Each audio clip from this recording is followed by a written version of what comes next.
আমিনুল ইসলাম বুলবুল নামটা দেশের ক্রিকেট ইতিহাসের গর্বিত অংশ।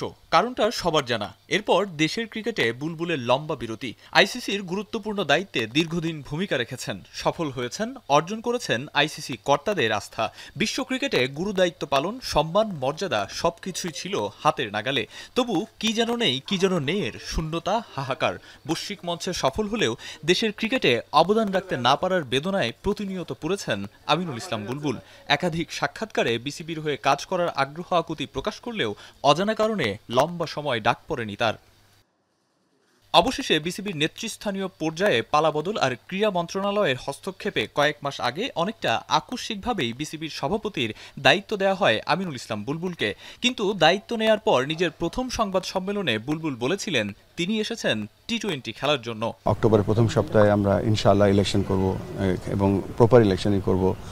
এখানে সভাপতি ইলেকশন হয় না, এখানে ডিরেক্টরদের ইলেকশন হয়। সেটা প্রথম লক্ষ্য এবং সেখানে থাকার চেষ্টা করব। পরবর্তী যদি সুযোগ হয় আমি চেষ্টা করব যেভাবেই হোক বাংলাদেশকে সার্ভ করার জন্য। তবে সময়ের পরিক্রমায় পরিস্থিতি পাল্টেছে। সময় গড়ানোর সাথে সাথে বুলবুল বিসিবির যাবতীয় সমস্যার গভীরে ঢুকেছেন, চাক্ষুষ করেছেন নানান প্রতিবন্ধকতা। বিসিবিতে পালাবদলের হাওয়া বইছে। আসন্ন নির্বাচন নিয়েও সরগরম বিসিবি, কিন্তু নির্বাচন নিয়ে বরাবরই অনাগ্রহ দেখিয়েছেন বুলবুল। তবে যেই দেশের ক্রিকেট তাকে তারকা খ্যাতি দিয়েছে, যার জন্য তিনি আইসিসির দায়িত্ব ছেড়ে দেশে ফিরেছেন, শেষ পর্যন্ত সেখান থেকে আর দূরে সরতে পারলেন না। ঘোষণা দিলেন বিসিবি নির্বাচনে অংশ নেয়ার।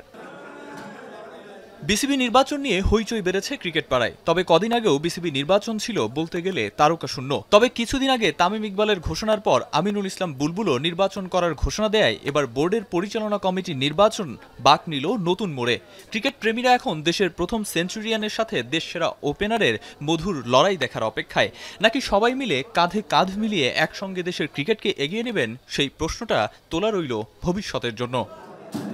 আরিফুল ইসলাম সাহাব, এখন।